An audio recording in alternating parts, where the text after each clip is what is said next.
Welcome everybody back to the Lost Beat 6 show. We're glad you're here with us. We have a great show for you today with Jolynn Braswell of Badass Bands. And this is a continuation of our Making the Scene series with the PLaNETS, the deep dive exploration and celebration of the PLaNETS Collective from East Los Angeles. It was really good to chat with her. She has an awesome show out right now that she's doing on Instagram called How Do We Get Back Here? I think I said that right. But it's on her Instagram account, or it's on her Badass Bands account, rather. So, and there's things that are referenced from that show in this conversation that was recorded a few weeks back in January. So, there's been more shows since that, since our conversation. So please check that out. Be sure to check out all the stuff that's happening at lostbeat6.com. We still have our Big Die pre-save campaign going on. So please, if you want to listen to that or check it out, we'd be happy to show it to you and pre-save it and all that fun stuff. We'll have an interview with the group before the release of their record. So that'll be fun with our own in-house interviewer, Mr. Terry Gross. So anyway, I think we're just going to go into the show with Jolynn, and I really enjoyed her thoughts on PLaNETS and the kind of current state of the Los Angeles scene as it stands in 2021 compared to the previous years, and how we're, all trying to get back to that kind of high watermark. I hope you enjoy it.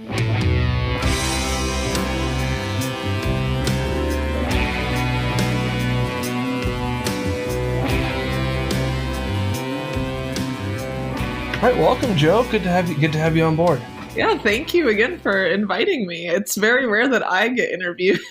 I know you do such a wonderful job with everything you're doing with Badass Bands, and you're currently doing a new Instagram.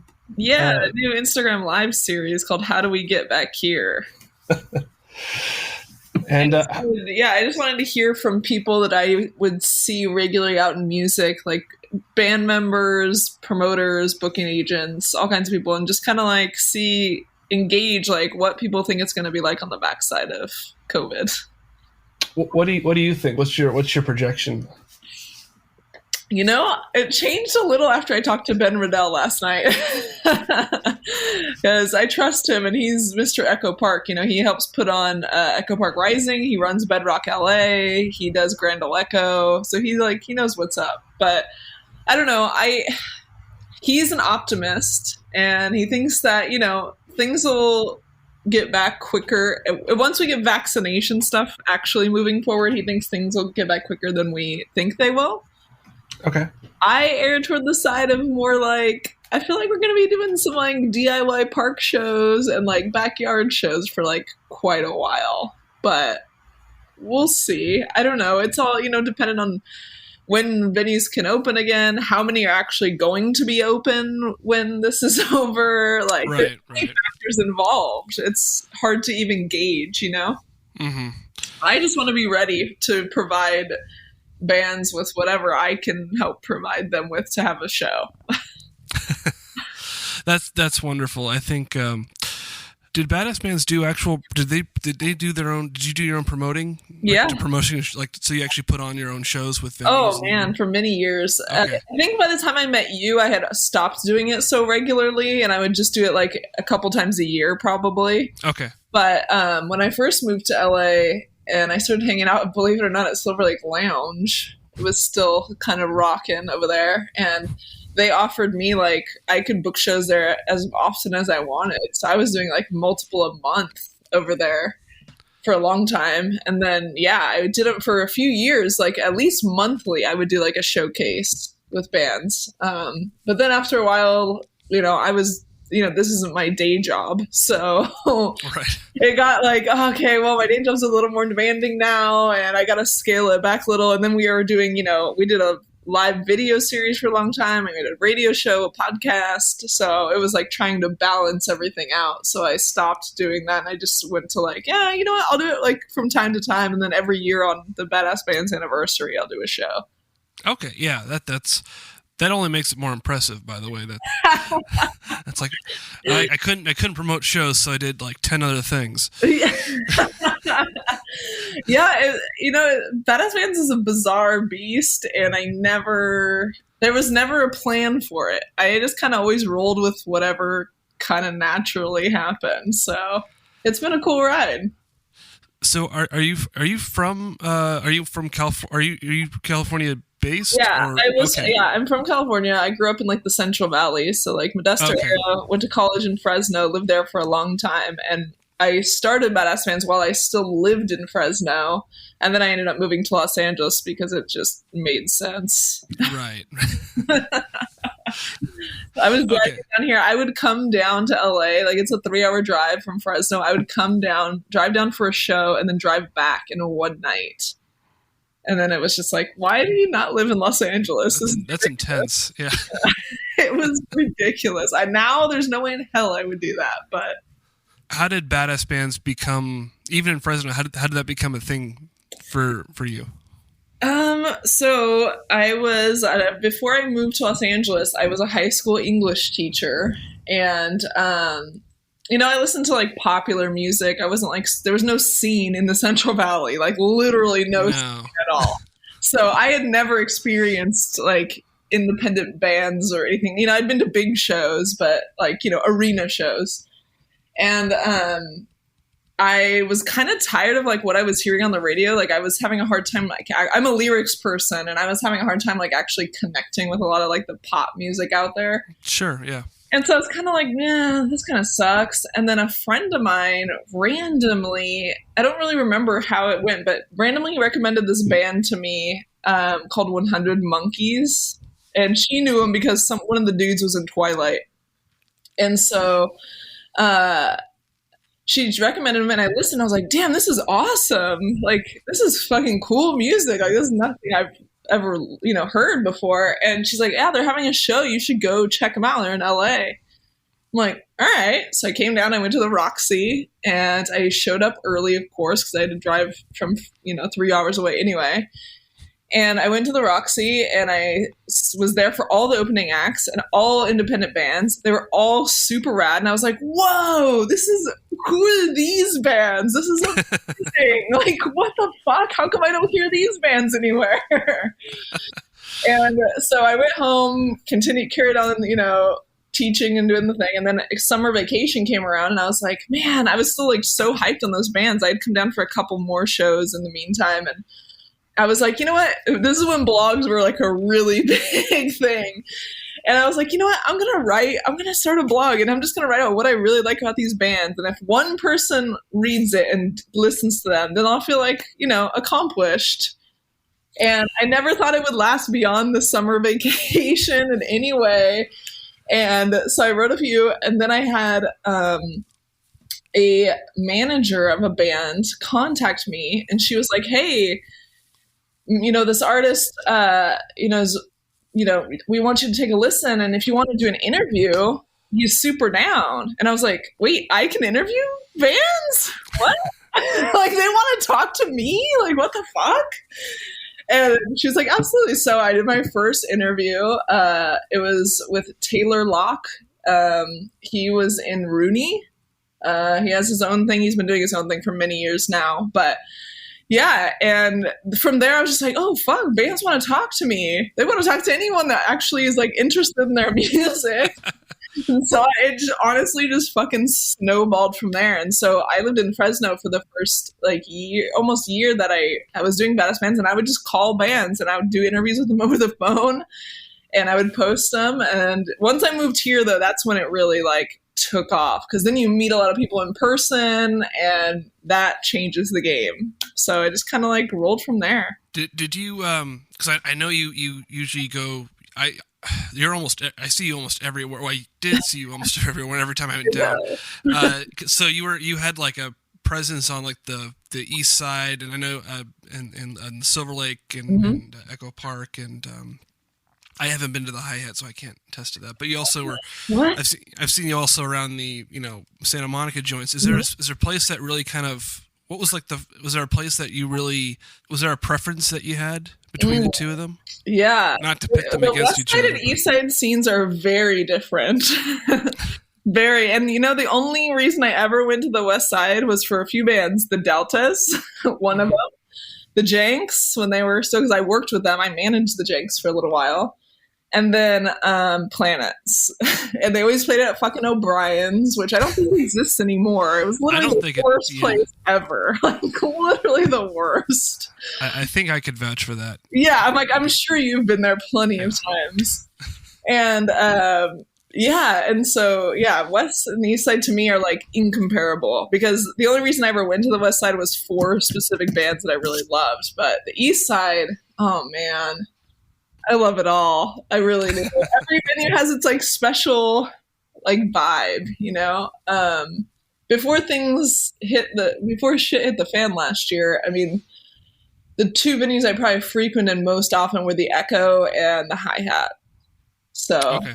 Yeah, they just had the most bands that I knew. I used to do shows. I did shows yearly at the Hi-Hat. I really loved Britt, was the booking agent there, and she was just amazing. She's going to be on my show next week. And the Echo just killing it with their lineups. So good. And there's just such a cool energy in the Echo because it's like 3 venues in one. I don't know. It's great. Yeah. There's some cool shows I've seen at the Echoplex downstairs. Yes. Everyone hates the Echo, but I love the Echoplex. I just like that's just like this cave kind of, But it sounds great. The sound is phenomenal in there. Yeah, it's pretty good. I remember going to see, they always change their name, but it's essentially the Silver Mount Zion. Do you remember? Interesting. I don't. Know the guys? Maybe I know them by a different name, though. It's variations of Silver Mountain Zion, but sometimes it's the Silver Mount Zion Memorial Orchestra and Tra-La-La Band.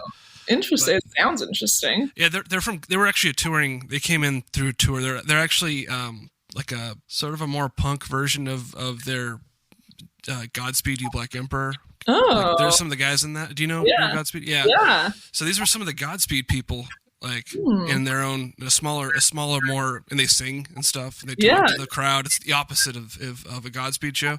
Cool. And I remember going to buy at the merch table, and when I realized it was the drummer selling the T-shirts, and I didn't realize, didn't hit me at the point that these guys were actually far more approachable than I thought they would be. I'm like, oh, I have so many questions, right? Oh, so, that's the best. So that kind of venue, of course, that's specific to them being who they are, and also just the venue being very intimate. That's just a testament to how intimate that venue is. And then you hear like the Stones played there before they played Dodger Stadium like the night before. Those, I know. How unreal would it have been? I mean, I would have killed to see the Rolling Stones there. Even though they're old as hell now, it would have been badass. Even just a small space like that, holy shit! I would have seen it in that small. I would have seen it in that smaller of a space. I think sometimes I watch older bands and they have a hard time keeping up with what they used to play. I think that's more of like the prog guys that had like too hard. All their stuff was too hard to play before. Totally. And then it's like, oh, we can't keep up. And it was really kind of hard to watch. But Stones can do it. Yeah, they totally can. Oh man. Yeah. How did you run into the PLaNETS crew? Oh, okay. So, the Janks, Zach. Yeah. So Zach played with PLaNETS. He played bass. And I met the Janks first. And I did an interview with them. And I just really hit it off. Zach and Bill, they're just the sweetest dudes in the world. And we really hit it off. And so I would hang out with them a lot. And then I actually took guitar lessons from Zach for a little while. And yeah, believe it or not, such a guitar player. If anyone's going to teach me, it's going to be this guy. I last time I talked to him in Tennessee, I was sort of picking around, not to hijack the story. No, I want to hear it. But I remember just sort of he had this Jack Cassidy bass. Yeah. And I was just sort of noodling around. Oh, here, plug it in. Like, I don't play bass well, and he's just really open. I'm like, how in the hell could you be so patient and open about just anybody just picking up a guitar? It's years of he goes, when you're a guitar teacher, you just have to be that patient and that kind of cool. So anyway, I'm sorry to no, not at all. This is a conversation. I want to hear what you have to say too. All right, fair enough. I've been fighting myself from also asking you a ton of questions. So I'm like, this is not your interview, Jolynn. Feel free to, because I just talked to Ethan last week. Oh, nice. And he flipped it on me about like stuff I was doing, and I'm like, you really don't want to hear about this, man. This is my post-rock band that I'm not even sure if I'm allowed to talk about, you know. Oh, secret band. I like it. Yeah. Nice. But yeah, if you have any questions for me, fly it on me. All right, then I'm going to weave them in as we go. Fair enough. Okay. Anyway, so Zach gave me guitar lessons for a while, and one day he was like, hey, I play with this other band. I think you'd really fucking dig them. They're like really weird, and I think you'd like it. And this was a Troubadour show, but it wasn't the Troubadour show that you and Adam were talking about. This is before that show. And so I think it was like in January or something. And so I go to the Troubadour, which is the best venue in Los Angeles, hands down. I go and I have no idea what to expect. I did not listen to them beforehand. I didn't look them up. I just showed up and trusted that Zach, like, okay, we'll see what this is. And they came out and they had the fucking dancers and the shadow puppets and the whole storyline. And I was like, I have never seen anything like this in my entire life. What the fuck is this? And how do I know these? I need to know these people. This is amazing. Like, holy crap. Like, there was no other band out there at that time that put so much effort into a show, like, at all. It's just, it was hard to even explain to people. I just had to, like, tell people, you have to come to a show with me because I cannot explain what this is to you. And that's how, like, I first saw them. And then, of course, I was like, I need to interview them. And so I interviewed them at outside O'Brien's in, I think, the back of, like, Adam Cotton's car. And they were just, like the best people. And, like, instantly, I was, like, a part of the gang. And obviously now they're, like, a lot of them are my close friends. That's how I met my best friend. He was a dancer for PLaNETS. And, like, yeah, I was just amazed by them, and like just the energy they created, the way that they were just so welcoming to like anyone who wanted to be a part of whatever they were doing. Audience member, you want to join the band, there's 100 people in this band, doesn't matter. Like, it was just so cool. I've been asking a lot of everybody so far this. What do you think creates that lack of a better word, gravitational pull that they have? That's a fucking great question. And I feel like it's almost hard to explain. I think it's just because all of the people in that band are just genuinely people that like accept you as you are. There's like no judgment. You're not coming in with like, they don't have these like preconceived notions of you even upon just like meeting you. You're just like, you're in the fold, you want to be a part of this, you want to be creative with us. And there's just like a weird energy that, because they were always like bringing more people on, the energy just kind of like kept building, and it was just like electric because there were just so many minds involved and they were open to any ideas and anything people had, you know. And it's just like a weird combination of just like the humans involved and their openness and their creativity, and just, yeah, it just created something epic. And then people just watching it. I mean, I was never a part of it in any way other than like I did some shows. I put them on some shows, but you know, even just, they always made just the fans feel like you are a part of this thing, you know? And that's hard to do. That's very hard to do for a band.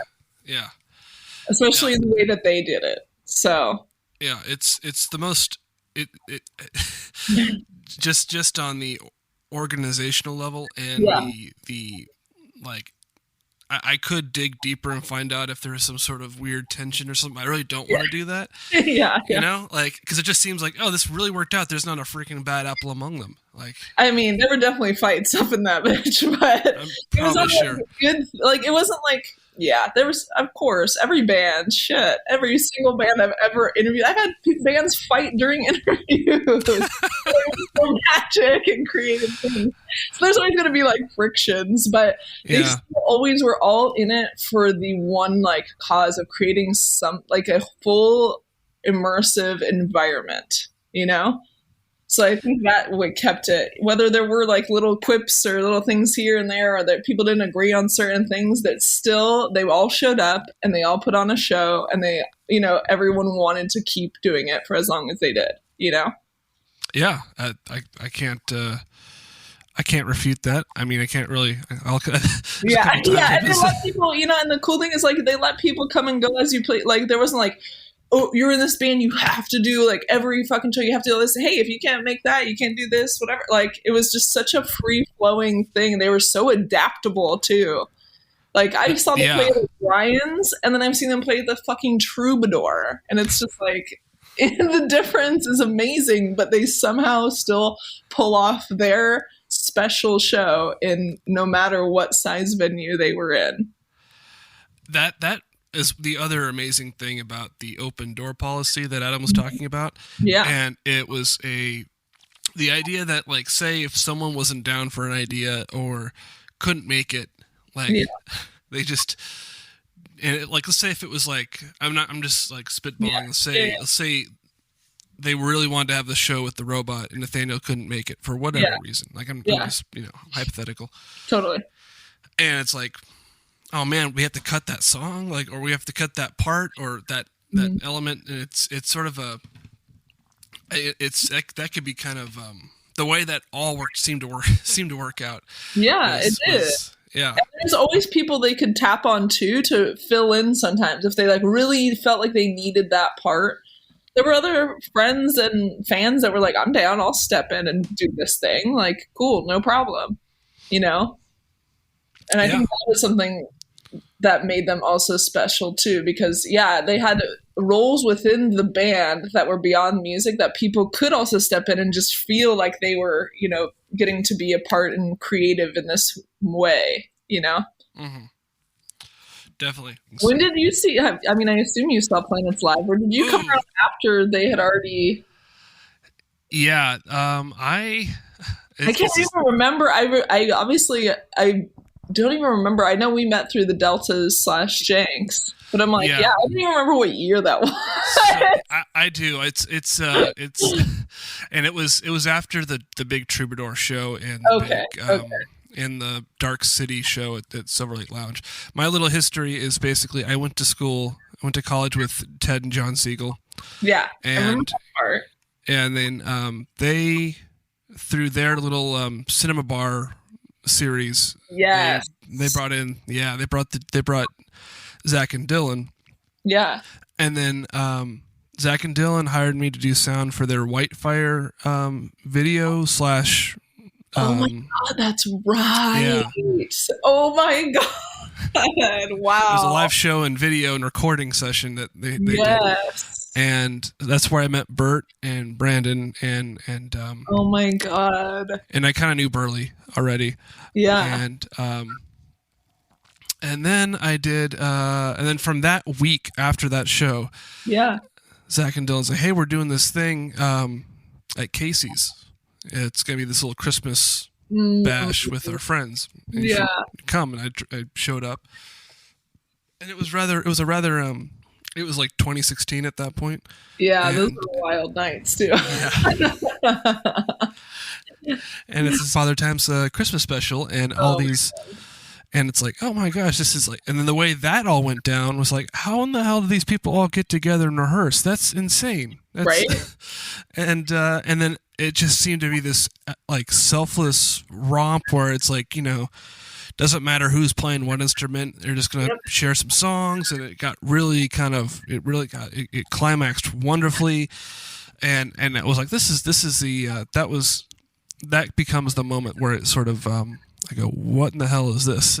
This is something I would love to do if I could even force it. You can't really. If I could force it, this is what I'd be doing. Right. And because I have some friends in Ventura that we all try to do stuff, but we're never that. None of us are like, I'm like perhaps the only sort of quote go-getter. Yeah. That makes things really hard. I've definitely been in that position. It is totally hard. Yeah. And so that was like, wow, these guys, and I'm sure they all had,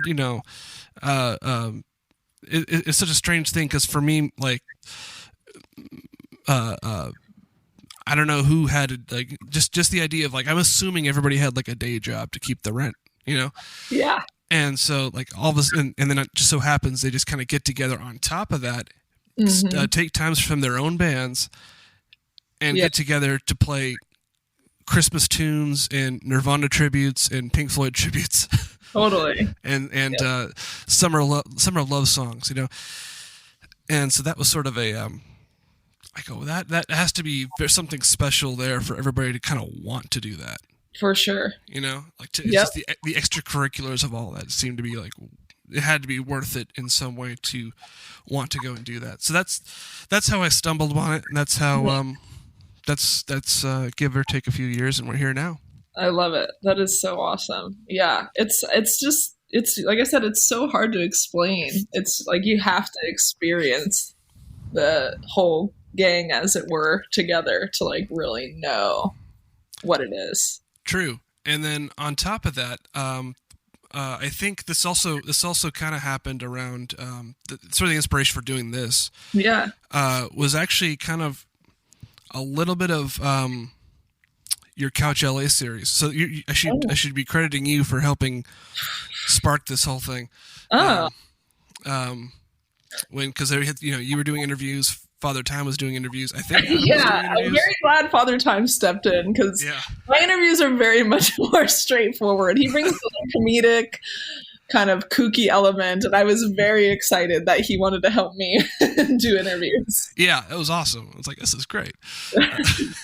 And kudos for putting that on. That was insanely. I gotta say that a big part of that was, I mean, it was more Adam's idea than it was mine. I just helped wrangle the talent, really. Adam, I got to credit Stilly for a lot of things. Adam I call him the captain, because he's the dude that he has a lot of the ideas, but he's also the one that, like, if you have an idea, he's going to help you run with it in any way he can as well. Mm-hmm. And he's just the dude that's just always down to create something, anything music-wise. He does film, everything. And so, yeah, he had the idea, and then he called me, and he's like, what do you think? Do you think they could pull this off? And I was like, shit, I know a ton of bands who would 100% do this. And so we brainstormed separately, actually, a list of bands that we would want. And about 70% of them were the same bands. So, like, I have photos somewhere of both of our like scribbled notes, and we had a lot of the same bands, and of course, it's a lot of our friends. And once we decided to pull the trigger, like him and Nick Dowie went hard on like the technical side of things and the creative, like creating all the visuals and all of those kinds of things, and I just went hard on like booking and arranging the bands. And honestly, it was a dream team. Like, totally. Fucking flawless dream team. I would do another show with them in a second. And I think the cool part of that was being a witness to that, and get to seeing certain friends play certain bills on certain on all 3 days. It really felt like a festival, which is cool. Yeah. With the set time, even those the totally tournament time, and on top of that, I think what I think drew me into doing something similar to what we're doing right now is it was the chat. Yeah. Oh yeah! Oh, good and God. I'm seeing all these people like I kind of know. Yeah, and they're just saying, "Oh my gosh!" and they're like, "It's super supportive. It's super like I don't know." I sometimes is like I maybe have like sound man cynicism sometimes, where I'm just like, yeah, I've seen bar bands from everywhere. I've done sound for like, less than stellar, cover bands and stuff. Yep. And so like a lot of times I go, sometimes I don't want to actively listen to music, and I'll just listen to, podcasts and stuff like that. So when I'm watching every act and everybody's just like 100% all in, nothing but like nice things to say too on chat, on a YouTube chat, no less. Yeah. and I go, there's it's another one of those, wow, there's something to this, and along with the combination of branding of the PLaNETS and Badass Bands, like the team up of that, and all the different, like, what's your planet's name, and all those little fun games Oh my and God. So things cute. like that, and then you throw in all the Kim's photos and stuff Yep. like that, and especially at that point in time where everything was like, that was at the like first month of quarantining where Yeah, we threw it together very quickly. yeah It went from 0 to 60 in like 3 weeks. yeah so It was insane, honestly. Like, I'm shocked that we pulled it off. it was crazy and good Yeah. for doing that, and then I think a couple streams came up later. And I think one was the Troubadour stream in the summer, and then the other one was and then the real clincher was just rewatching Dark City around Halloween. And it's like, okay, I need to. And that was right around the time I was thinking about bringing back this podcast, and Nice. really wanted to say, maybe I should talk to, like, this would be kind of a cool idea if I started talking to everybody about this thing. Maybe it'll resonate with some people. For sure, yeah. And I think it's interesting for me because there was this, there's this scene, and it still exists. Obviously, we still did Catch LA, and it still exists in like micro pieces and stuff right now, even though PLaNETS are technically not a band anymore, I guess. I don't know what they are now. But I kind of describe them as a King Crimson element of, like, it is whatever it needs to be. Totally. Yeah, that's perfect. Oh my God, that's so perfect. Yes. It's a way of doing things. Yeah, but it is interesting to see. And I don't know what your plan is for the show, but there are so many of these little pockets of this in LA in different ways. Like the guy I was just referencing from my show last night, Ben Riddell, he has the country scene. Like that's Grand Ole Echo. And they have their planets. Like they're like have their like community, and they're all super awesome and super supportive. And for me it's weird because I can kind of pop into like other scenes like and like function in them because I know people in them. It's so interesting to view from like a top level view, kind of all these like little micro scenes everywhere. That's something I should pick your brain about, because I think I mentioned it in the monologue I did last week, or actually this is going to come out a few weeks later. So on the Adam episode, Stillwell episode, is that I my early experience of like Los Angeles music was basically pay to play Sunset Strip venues and just a sort of no one really cares, this vibe of like it used to be it ain't the 80s anymore, like even though there's people with like leather vests and biker jeans and stuff like that. Sure. And I remember going around even when I was Ted and I were trying to do like Ted wanted to get more Ted Siegel wanted to get more trying to get more bands into his studio. So he and I said, we'd go into the Monday night cover free several places.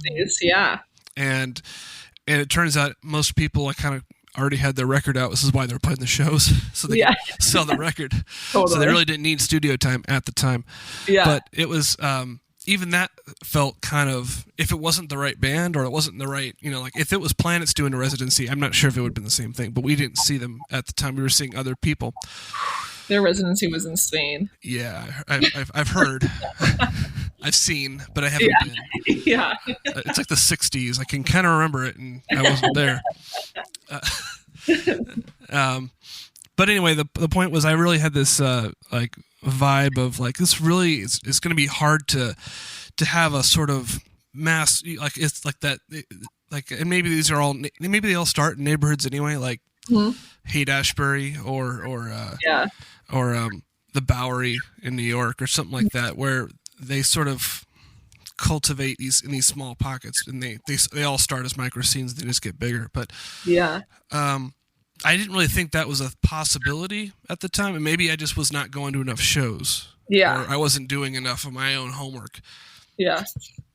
And you obviously, I know you love going to shows, and I know you're like it's a serious passion of yours. So is that something? am I is my theory incorrect, or is I mean, it's okay to be. I'm totally down to be wrong on this. Can it only be okay? Here's my question: can it only be micro scenes, or can this grow into something? Can it sort of, is this potentially expandable? I think it's both, and I think it depends kind of on the scene. Because I've watched them expand, and what it takes really is, folks that go between all of them, right? And then they start to kind of make connections like, hey, even though you're this band, you can play on a bill with this band. Let's try and like mesh these two. And it just really takes folks that recognize that, and, fans that you think might also like, hey, they might actually be into that too. So let's, try to meld these. It's like two ways. Like, oh, I think these bands could play together. And then, oh, I think fans from both would actually be into both of these. And so I think they are expandable, but it does take quite a bit of work to make it happen, I think. And I don't know, it also depends on, fans with like the right energies that are open to like other things, because there are some fans in specific genres that they're like, nah, I'm fucking set in this thing, and that's the only thing that I like, and I don't give a shit if they're on a bill with this other band that I like. I'm only going to see them. I don't care about any other, so there's that element too of like discovery and like being open to others. So I do think that it's expandable for sure. I just think it does take quite a bit of work to make that happen. And I think something that did really well at kind of making that happen was Echo Park Rising. Okay. Yeah, I can see that. Yeah, because there were so many genres involved in that, and it was just such like everyone had a good energy going into it. Everyone's like there to just like either, see friends, but like be there and have a good time and like check stuff out because they could, and it was free. They weren't spending cash to do it, so I feel like Echo Park Rising is a really good melting pot version of like a lot of scenes. But yeah, I don't know. I wish it all just melded into one giant one and everyone was awesome. And every band had a big show all the time. But unfortunately. Is that something you might think about doing in the future, about as far as like being, because I know everybody's that I've talked to so far really kind of puts you and Dubs on this pedestal of like of being a master connector and curator. Yeah. Yeah, I mean, that's what I'm good at, I guess. I didn't know I was until I started doing this. But, I mean, it is. I actually mentioned that last night on my show because I was telling Ben that, once COVID hit and I'm not, I haven't been to a show other than I've hosted some secret park shows when numbers were much less scary. I was having an existential crisis because I was like, outside of work, music was all I did, and I just connected people. I'm not like the creative one. Like, right. What am I into? I don't have any other hobbies. What the hell? So, yeah, I try to do that as much as I can, honestly. And even if I'm not booking shows and I meet bands or I bring them in when I was doing my radio show, I'd still be like, hey, you'd be really good with such and such and such and such. And a lot of bands would end up playing shows together, or at least listen to each other and be like, I really did like them. So I love that. I thrive on that shit. That makes me so happy because it's like shit, and I can get more bills with bands that I like already on them. Yeah, I mean, like it's the in my favor as a fan. It's the be the change you want to see in the world, or write the story you want to hear about, right? Exactly. I think of freaking dream lineups all the time when I'm out at shows. I'm like, oh my god, they'd be so good with this person. Okay, noted. Sweet. This is sort of a stretch, and I should have asked Jeff Miller this when I talked to him. Oh, did you ever? Did you ever read? Michael Lang? He was the producer. He's like the main Woodstock guy. That was like his sort of baby. Yeah. If you will. And it's I just read his book last year about I think it was called Road to Woodstock. Essentially, it's basically him trying to convince, it's basically him like talking about the Miami Pop Festival that he ran. And it's just like he's a kid. He's like 22 or something like that. Yeah. And is basically talking, he's in, and then he decides to have this like Woodstock thing, and it obviously was bigger than he thought it would be. Yeah. But he also would, he was negotiating with like agents of like, I remember he was telling a story about having him talk to Pete Townsend in New York City about trying to get this done, like having to get the Who on board and all that sort of stuff. And I just kind of wonder, I don't know if if that was something you might be interested in, but I'd recommend that book. Oh, not necessarily put on a festival, but just the actually what I was thinking was that was sort of a weird no, you're good. That's I mean, I have thought about doing a festival, but good God, the amount of work that has to go into making that fucking happen. Yeah, that's a serious, what do you call it? I've been on, I think I did one festival, like the One Love Festival I worked at. Yeah, I worked at the Sunset Strip Music Fest, if you remember that one. Whew. Which one? Sunset Strip Music Fest. Oh, I do remember that, yeah. Oh my God, yeah. Yeah, it's nothing but putting out fires, essentially. It really is. Yeah. It really is. My question was, I think this is, like I said, sorry for this weird long tailing subtext. Yeah. I'm a big Anthony Bourdain fan, and I remember in Kitchen Confidential. Bourdain. Yeah. In Kitchen Confidential, he's got that chapter where he kicks it off, where that's that guy who throws a really good house party, and then some awful person tells him that you should open a restaurant. Oh God, you're such a good cook, and then it gets to his head that he should run a restaurant, but he has no idea what actually goes into it. Yeah, and then the restaurant fails because it's just way over his head, and there's so many factors that have to go right for that to work. Totally. Now that being said, we lost a couple venues, and is that something that, if money was not an option, perhaps, is that something you'd be interested in doing? Oh, if money was not an option, absolutely. My dream was actually always to have, especially when we were still filming Badass Bands Live, we used to film that at Bedrock in their big recording studio. And my dream, which would still be amazing if somehow I had a sugar daddy or, someone, a windfall of cash. Sure. Is I would love to have a giant fucking warehouse downtown, and Art district? Anywhere, really. But just be like build out a legit recording studio and an intimate venue piece to it. And it would just be like an art space, and people could come in and do I don't know if you ever went to a show at House of Machines. It was downtown. It was newer before all this hit. I can't say I have. It was basically like a mechanic shop, and they had a bar and restaurant in the front, but in the back they just had a not anything special, open room where they had a stage. And the best part about it was bands could come in and build shit out to create a show. I went and saw Plague Vendor there, not probably a year and a half ago, and they had literally turned that entire space into their parents' basement. And they had all these shows, and they had built out the front of the house in there. It was fucking amazing. I would love a space that I could offer to artists like that, where it's you can throw a show here, you can do whatever the hell you want in there. I'll give you the full day before or 2 days before. Go fucking wild, create an experience for people, Right. And if you don't want to do that, that's okay too. You can play in the warehouse, and it'll be great, and it'll be a cool show. But just that would just be a dream if money was not an object, and then just to be able to allow bands to record for little to no money at all and get quality recordings would be amazing. Definitely. I think I have sort of dreams of that myself, but being more in closer to in the Ventura area. Yeah, because I like Ventura a lot. Did you grow up there, or Camarillo is where. Oh, okay, yeah. I have a friend in Camarillo. Nice. Yeah, and that's kind of another history of me, is that all those shows is sort of an effort for me to go down. Seriously, yeah. So you're committing to the evening. So be prepared to.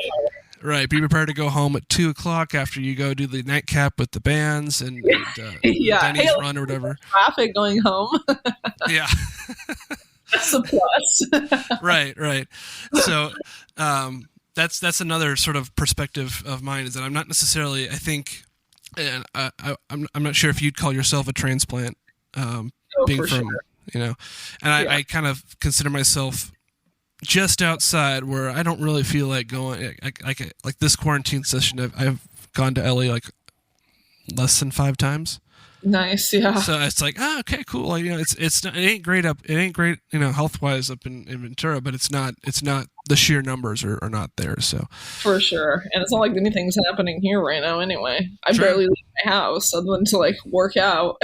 That's literally the only time because there's nothing to do. Yeah.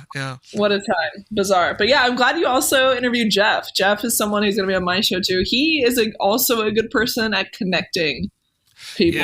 Yeah. Different genres, and his City Stock was like, that's exactly what City Stock was, honestly. We talked about City Stock for a little bit, because that is I kind of admitted that I was secretly trying to get myself in the on the list. Yeah. Yeah, I was lucky enough to be involved. He asked Badass Bands to be involved a couple years ago. The bummer is that the footage from that is somewhere. Long story, but yeah, we got to like film and be a part of it too. Even though I had attended, of course, every year that I've known Jeff, and I've been invited, and it's just like a fucking great time. And yeah, he's a great person at doing that too, and he's such a nice guy. It dawned on me that he was actually kind of a journalist, or he is a journalist, rather. Yeah, he's had a TV show and all kinds of stuff. Yeah, I found out much, like just after the interview, how much he's involved with. This guy does everything. Yeah. So if you hear that now, Jeff, I'm sorry. Yeah, no, I think also like that kind of leads me back to like the people of the scene too, and like the PLaNETS crew and Jeff and like Ethan and all the people you've talked about, like the Deltas. I feel like it's also the special thing about all of these people as well is that they're not making it a competition. Yes. There are a lot of bands out there that see it as a competition. We got to have more people than you. We got to be better than this. We got to do this. And they're not out there to like make friends with other bands. But what they don't realize is that that's actually how you help build your fucking fan base. Yeah. That's how you get on bigger shows. You make friends with the people. You stay after your set or just go before your set and like meet the other bands and like hang out and talk to people. And I think that is also what's so special. Every person involved in that scene is that everybody's just like down for the community and down to lift each other up and go with each other's ideas. And it's not about like competing in any way at all. Definitely. It's the only it's such a strange thing where there's absolutely no reason for anybody to be kind of interested, other than the fact that this podcast in like stuff that I'm working on. But they keep asking. They're like, well, I mean, it's like in general, maybe like I said, sound guy cynicism here. You sound guys, man. Yeah. I know so many sound guys that do so many cool things. And they never talk about them. By the way, if you're listening to this, I am for hire, but need a job badly. But I've there's just certain projects that the Lost Beat 6, my Lost Beat 6 umbrella thing has been working on, and people are going, "Oh, dude, you're in a band. Like, you have a thing? Show me it." And I've been basically giving people like this.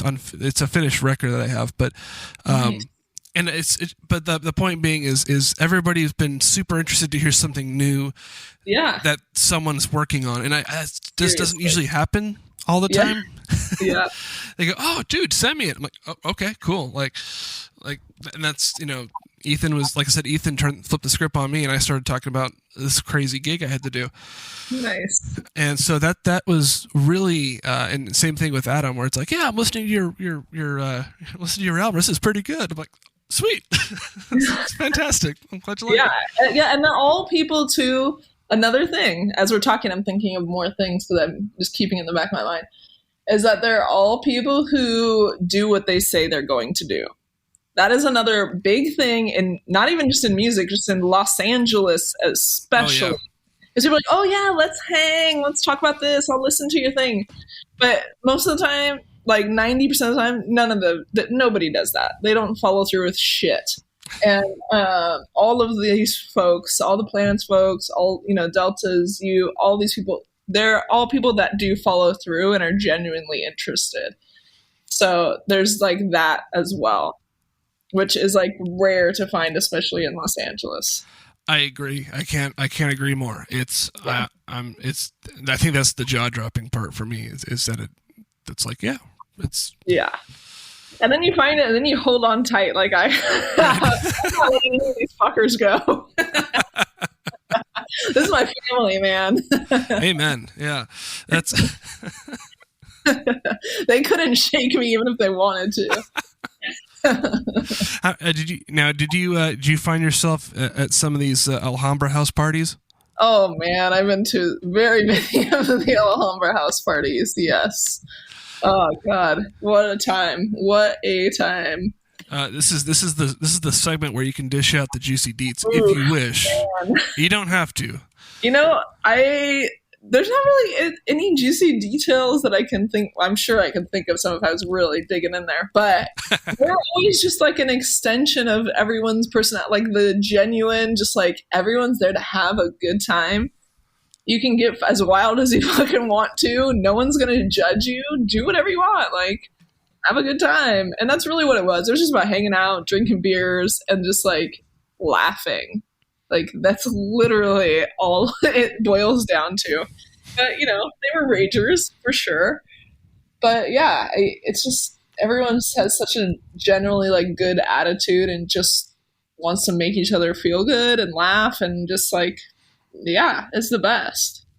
And even there have been plenty of house parties. They've moved from the old party house to another house now. But even now, like, I don't really drink much anymore, but you still have a good time. You go over and you just hang out and fucking tell weird stories and fucking bullshit with each other. It's just a good time. Everyone's just like a cool human, That sounds amazing. I mean, one night we sat there and it wasn't a big party. It was just like a small gathering of us. But one night, this is a few years ago now, we literally sat around and got shit-faced and just watched Queen videos. And it was one of the best nights. It was so fun. Did everybody do the what is it? The call response? Oh yeah, of course. Yeah, that one. Yeah, and it was just like a great night, So it's cool. Everyone just has, like I said, just a very welcoming. I'd never met so many people so genuinely welcoming ever. Until I met like all of these folks that we've been talking about tonight. Yeah, I'm still trying to break down how that is even possible. That's right? It's damn near magical. Honestly, it is. There was definitely like a divine intervention that like drew everybody kind of together somehow. Even based on what I've received so far on this. I mean, as we're recording this, the first episode's just been released. Yeah. But even the weeks leading up to it, where I started, sending out the emails. Yeah. And I had to retrace, who got to me first, second, third, fourth, and it just came in a flood. And everybody said, I think everybody just said, hell yes, let's do this. And I'm like, hi, we may have met once or twice. I'm a guy who worked with so and so. It's all right. Let's do it. When do you want to do it? And I think even like. Some of them were like, I can do it Christmas, day after Christmas if you want. I'm like, whoa, hold on. I gotta. I wasn't ready for this. Yeah. So it's been, like I said, I like as a somewhat of a outside looking in, this has been a rather welcoming presence for me to kind of deep dive. I think Stilly put it as I call it a deep dive exploration, but he added the celebration to it. Oh yeah, deep dive, celebration, and exploration, and it's been, I think I said that right. So I think I have one more question, but is there anything you want to? I was going to ask you about your podcast, because this has evolved, like you said, and I felt like I've listened to a couple of your older episodes. You did before you were interviewing musicians, right? Like just in general, or was it like it was a while ago? Because when I first met you, I think I listened, or like not long after, I feel like I listened to like a couple episodes. Those episodes, oh God. So I think it started as a so we us Ventura County people, it's essentially the people in the band, the Psychedelic Space Beef band, which is the current incarnation of me and my friends from high school, kind of making music together. But we didn't, more jams than any actual performances. I think in 20. Actually, it's sort of a long story, but if you don't mind. No. So I have a friend of mine, my buddy. We're working on one of his shows that he secretly fired me on because I was too expensive, and it's not really his fault. I won't go into whose fault it was. Word. But anyway, powers that be needed to bootstrap a little bit, so I got axed, and I kind of got semi-disgruntled. I could do a show. I could do a web show. And it's like I could do this thing where it's like a my friends and I would get together at some one of our houses, and basically it's essentially just getting together and drinking and singing, like almost karaoke. And then I added some cooking stuff to it, and we called it a beef session. And it had nothing to do with like having a beef with each other. Yeah. And it was more about like beef, and it was just like kind of cathartic, having a good. It's just like our own private partying, kind of like. And we're all big like Kerouac fans, so it kind of had that vibe of like just staying inside and like just getting in the zone. And I decided like some kind of like meat something in like the title. Yeah, and there's been more of there's been more connotation with animal with beef, the food, and it's sort of in there, but it's also it sort of didn't exactly have anything to do with meat in general, but so anyway, that little web show idea turned into a podcast because that's what I could afford to do, and it's kind of like, I got mics, I got an interface, we can do this totally, and it became like my musical partner Eric and myself, and we'd have our own group of friends, and they'd all have these and like it was almost only for ourselves. It wasn't really for anybody on the outside, like anybody else's entertainment but our own. And it could get kind of crazy because people would be either crossfaded or just drunk enough where they're saying stuff they shouldn't be saying in public or on a recording, which is why I'm going, I don't know what you've heard. I honestly, I can't remember. I was trying to remember because it was a while ago, because I feel like you had mentioned it when I had met you. And then I went and listened, and I remember there, like I said, there was like meat something in the title, and I definitely listened to at least an episode, and I can't remember. I do remember it being just like a general like conversation, but I don't remember specifically what I heard. It was the talking points were probably more current events and or sports. We were talking about sports because we had more sports people, and eventually I think my friend Ryan, who we were working on, after I left that show, he eventually left that show. He joined on, so it's just this funny the way it worked was this sort of style of this sort of carefree beefing thing, really appealed to him, and essentially he came on a couple times, and then he was the one who got Disaster Piece and Ryan Elder on. He was the one who contacted them, and we're just like, oh my God, there's actually like real people we're talking to. These are actually like people who, like, and it tends to be, he's a composer, so he ends up, he was booking more composers in his own things he liked, and that's all perfectly good. It's like, hey, you bring the guest in, you can run the show. Cool. Yeah. So the show essentially, it was sputtered on a bit in 2017. It kind of culminated with 2016. There was some crazy stuff going on. Yeah. And eventually, I finally got a gig, touring gig in 2018 So that really became I'm making some actual money going on the road. And then, it didn't seem to, it was still available. We still did, it would like trickle in a couple times. The Squarespace platform was kind of a pain in the ass because they could only do like 60 minutes. Yeah. And so that was really like, it's all me doing it. So it became like a giant, like, I don't like editing. I do a lot of editing, but I don't like doing it. And I don't like writing show notes. And it's ironic that I'm doing it again, but it's something I really want to do this time.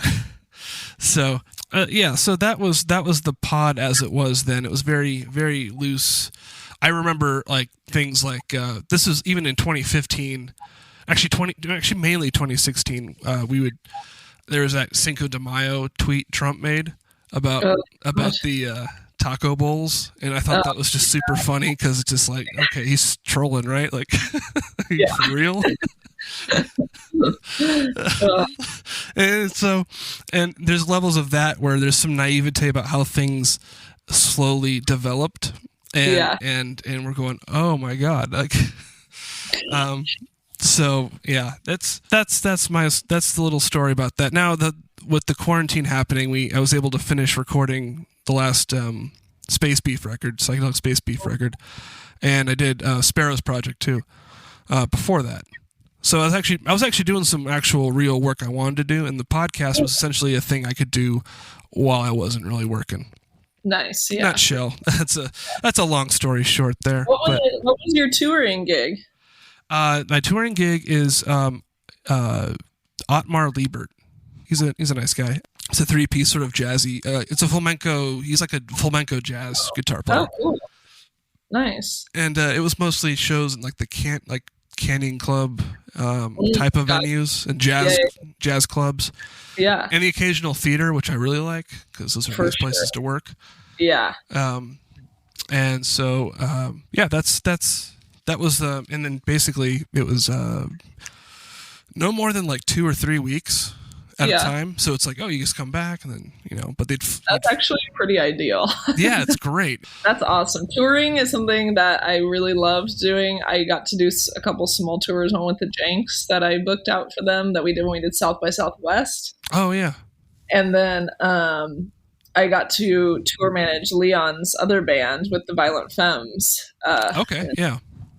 And tour managing is a job, like, if I could actually like make a solid living out of it and I didn't have a cat and things, like, damn, I would love to be a tour manager. That is so fun. Yeah, there's those as hell, but also like very cool. There's a I also do work for the for like the Santa Barbara Union, so I've been doing like bull shows. And I kind of got into that because we've most of the jobs I would do anyway before that as a vendor would be up in Santa Barbara anyway, so I knew the crew. Mm-hmm. And it got to a point they were just like hiring me out as a casual, so I wasn't really a card carrying union guy, but like I still would. They need people, and they don't have that many audio people. Yeah. And so I would basically join in and just help them out and stuff, and then just as an extra hand. And they always have the Santa Barbara Bowl has this kind of really cool. And this is in most showrooms. You have that like green room where like you have that one person just at a laptop working the entire time while everybody's setting up stuff. I'm like, I must be the tour manager, and oftentimes it's the golden voice guy or girl. Yeah. It's a golden voice guy. I've definitely dealt with that dude. That guy. That guy. Oh, that's great. Yeah. Yeah, it's a cool life. I think. What was your take on how? So I take it you liked the managing. Yeah, I did. I did like it. It just became a thing where it was just like like with Leon's band, it really only lasted through that tour, and it was just like a little like thing. But because like life things happened. Sure. With the Janks, they were also coming to like the end of the Janks kind of. Mm-hmm. And for me also, I loved doing it, like loved it because I really loved those guys. I believed in their music, and but because I had to have I have a full-time career job. So after a while, it's like, well, this, this isn't going to be my career with y'all, unfortunately. So I got to bow out and I'll just continue doing, and I was doing badass band stuff still. So it was just like, I'm going to keep doing my badass band stuff because that benefits the most amount of bands. And that's just going to kind of be what it is. I've helped out here and there with a bunch of other bands or shit. Anyone asks me, I'm happy to work merch for people. I don't give a shit. And, but doing the managed thing, it was just unless this is going to be my full-time thing, it's just unfortunately not going to work out because I'd want to give 100% to it. But you can't when it's not really your job. True. Are you at JPL? I do work at JPL. Okay. Yeah. Nice. We can cut this part out too. What do you literally if you want? Because I don't know if you. Oh, I don't care. Whatever. Okay. I don't do a cool job there. I don't get to run spacecrafts or anything. I write documentation for them. Sometimes it's cool documents, but sometimes it's just kind of boring documents. I can't go into what they exactly entail. That's okay. Yeah, sometimes it's really cool stuff, and you're cool, I get to work with this person and write this document. It's sweet. But yeah, other times it's just I'm doing stuff for the business side of things too. So it's okay, that's cool, but not as cool as doing stuff with spacecrafts and things. But it's a cool place to work overall. Everyone there's kind of a lot of the people we were talking about here with music, everyone's very passionate about it, about space and technology and things. And so even though, you might not do I don't do a cool job, you still feel you're a part of something epic. True. So, yeah, that's the good news about that. I always worry about, day jobs that you don't feel that way. I dread those. Yes, I've had some of those for sure. But JPL is not one of those. So it's pretty special. It's really cool. I feel pretty lucky. I never thought in a million years I would work there. So it's cool. That's fantastic. Yeah. So I think we're about almost done. I'm going to just close it off with what is the biggest, this could be the most obvious question ever, but what is the biggest thing, or once this is all over, once this war is over, what are you looking forward to the most in terms of just the grand reunion and getting people back together? I might have just answered it, but go ahead and yeah, I mean, obviously, yeah, like you said, I just want to hug people again. I live alone, man, so this shit sucks. But yeah, I was actually, one of the questions on my show that's talking about, and maybe not even a question, just really commentary of how much pressure is going to be put on my first show after this. It's going to have to, no offense to any bands out there, but it will not be a discovery show. It will be a show for a band or bands that I really love already, because I'm going to remember this show just like I remember my last show before this hit forever. So it's got to be something fucking fantastic. I just want to go and rock out and have a good time and just be okay, that was a little hiccup in the road and now we're back. I've been telling people it's going to be like the Return of the Jedi at the end. At least with the small party version. I know the special edition has the big crowds and the statue being toppled, but let's just stick with the luau scene at the end. Yes. Yeah. I posted for the promos, I was trying to post for folks pictures of their bands, of pictures that I've taken from in the crowd at their shows. And the first one I posted, I got emotional because I was just damn, I remember what it felt like standing there and watching the show, and I haven't been to a real indoor live show in almost a year. That's fucking wild. I've been going to them for a decade. Badass Bands turns 10 in June, and I'm not even going to be able to have a 10-year party. Shit. Yeah, we'll have to make it a special one. Real special 11th. Something. Yeah. Yeah. Yeah. So. Yeah, I can't wait. I can't. Give me that vaccine. Let's roll. I'm good to go. I can dig it. Thank you so much, Joe, for coming on, and this was fantastic. This was a great. It really feels weird to be interviewed. Like I like it, and like also feels very weird at the same time. Well, if you want, I'd love to have you back for just other, keeping up. I think I told Jeff this too. Keeping up with the Joneses, or a little bit more of an update, because I'd love to like. I wouldn't say gatekeepers or tastemakers, but curators are a thing of mine that I'm really into. So I'd love to pick your brain further and talk to you about whatever your if and when I ever get a radio show back, I'd love to have you on as a guest. Oh, I'd love to be on. It's so sweet. Yeah, let's do it. All right, we'll let's talk soon. All right, this sounds good.